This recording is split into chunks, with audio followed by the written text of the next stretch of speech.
जय भोजपुरी सब भोजपुरी श्रोतागण के हम जी Tiwari ji BFC reaction and blog के माध्यम से आप लोग के प्रणाम करता नहीं और स्वागत करता नहीं।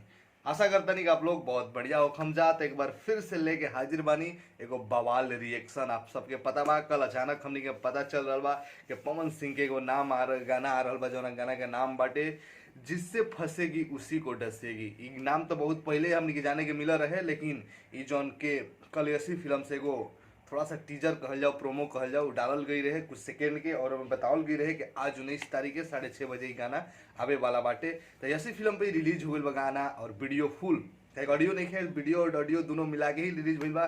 काफी दमदार लुक देखे के लगा रहे, कुछ नया देखे के लगा रहे। हम अब तक देखले नहीं कि ताकि फर्स्ट रिएक्शन का हमरा चेहरा के रिएक्शन आ रहा बा, का हाव भाव आ रहा बा, आज जो निकलेला हमनी के देसी अंदाज में आई हो दादा, क्या गजब गजब जौन भी शब्द निकलेला जौन की खुशी के होला और इमोशन जौन भी जुड़ल रहेला।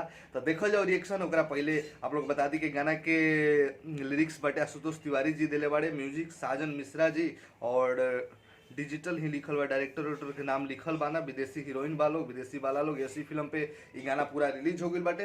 एक पूरा लिंक जोन गाना के फुल वीडियो के नीचे डिस्क्रिप्शन में दिले, नहीं देखले तो देखी जाते। बहुत हाँ क्वेश्चन गाना भाई, तो रिएक्शन कैला के बाद रिव्यू में आप लोग बताई। तो चलिए रिएक्शन शुरू कर जाओ। ओकरा पहले आपके भाई हमेशा एगो गुहार करत रहेला कि तनी ऐसा गावे नहीं, आप लोग के दिल में जगह चाहिए, कहीं भी कोनवा में हमरो के जगह दे दी जा, तन प्यार सपोर्ट दी जा। हमारे वो रानी एक्ट्रेस के साथ सैड सॉन्ग आइल बाटे, हमारा ऑफिशियल चैनल जी तिवारी जी ऑफिशियल पर रिलीज बाटे, तो आप लोग जरूर देखम जा, नीचे डिस्क्रिप्शन में लिंक बा। और इंस्टाग्राम पे हमरा के फॉलो जरूर करम जा, और फेसबुक पे जौन बाटे बीएफसी रिएक्शन के भी आप लोग लाइक कर लीजा। ओइजा भी कई गो वीडियो रिएक्शन वाला पड़ेला जौन की यूट्यूब पर ना डाला सकता कहेगा ब्लॉग बा कंपनी द्वारा।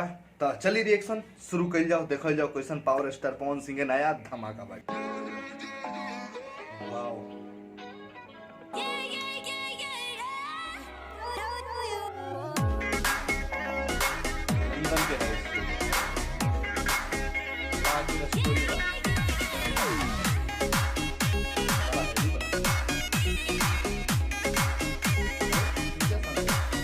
इसकी पहले से ही ऐसी फितरत है जी, इसलिए तो मुझे इससे नफरत है जी।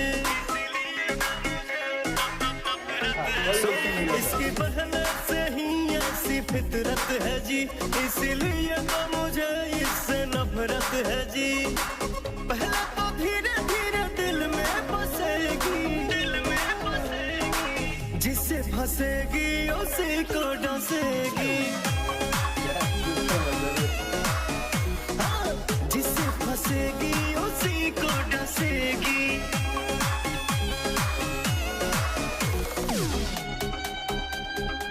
हीरोइन लगा दो, उसी को डसेगी।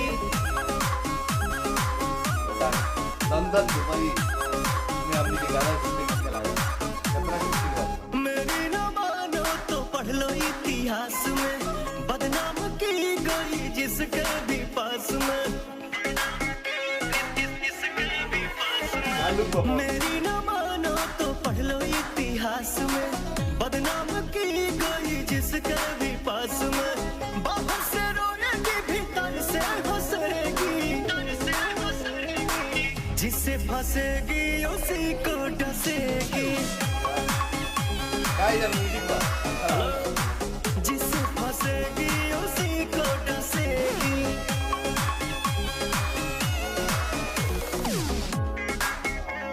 उसी को डसेगी।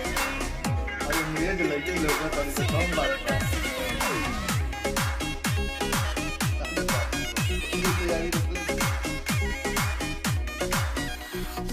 साजन दीपक जो हमारा ना होगा, उसका कहीं भी गुजारा ना होगा। अपने में बनावत है साजन दीपक जो हमारा ना होगा, उसका कहीं भी गुजारा ना होगा। आंसू पवन को कभी ना डसेगी, जिससे फंसेगी उसी को डसेगी, जिससे फंसेगी उसी को डसेगी।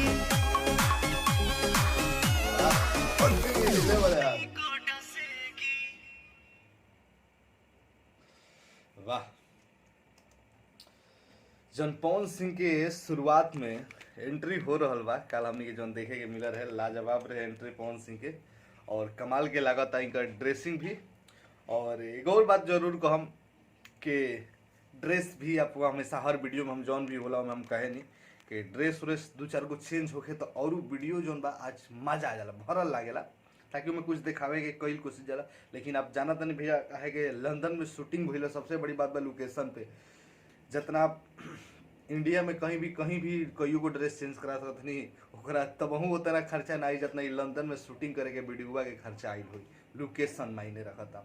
और आप लोग देखले ही नहीं जाके कितना ये 1 करोड़ प्लस टिकट लगा के उन्हें से वापसी कैले वालो, अचानक लॉकडाउन लागे के कारण तो खर्चा भी लागल बा। सबसे बड़े में बजट बा लोकेशन के, लंदन में शूटिंग भइल बा, गोरी मैम हमनी के देखे के मिलता लो, ती कम बड़ बात नहीं है। और गाना के हिसाब से जौन गाना के बाटे जिससे फंसेगी उसी को डसेगी, एगो मतलब समझ जाओ कि गुस्सा एगो लड़का के अपना गर्लफ्रेंड पे, वो जाना था ओकर रवैया के कैसन ही का नेचर ओकर जाना था, कई गो आदमी संगे रहती है फिर छोड़ देती है उनको से तो उहे ये चीज के वर्णन बाटे। एगो लड़का के गुस्सा बाटे अपना गर्लफ्रेंड के प्रति, अपना एक्स के प्रति, फर्स्ट जौन की गुस्सा में सब कह रहल बाटे, तो उहे भाव बाटे। तेसे ज्यादा कुछ में दिखावे के रहे ना, बाकी जबरदस्त लाग रहा बा लंदन के सीन। एगो ना 5-6 गो हीरोइन इंगे में देखे के मिलता, एगो ना 5-6 गो हीरोइन सबके दिखावल भी जाता। और पवन सिंह जी के लुक भी अच्छा लग रहा बा, बहुत जबरदस्त बा। बाकी आप लोग के रिएक्शन कैसा लागल जरूर नीचे कमेंट सेक्शन बताई जा। और बहुत जल्दी आप लोग के बीच में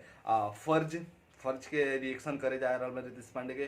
खेसारी लाल के मौगी खेले पबजी के भी आई, अभी खेसारी लाल यादव जी के 20 तारीख के काल जौन गाना वाला बा वो रिएक्शन आप लोग के देखे के मिली। और पवन सिंह के एगो मेहरी जातिया नैहर के कोनो SR के म्यूजिक पर गाना आइल बा, ओकर रिएक्शन बहुत जल्दी आप लोग के बीच में आई। तो जुड़ा रही जा BFC रिएक्शन से, सब्सक्राइब करके घंटी वाला बटन दबा के सबसे पहले रिएक्शन देखी जा। जय भोजपुरी, एकता बना के रखी जा।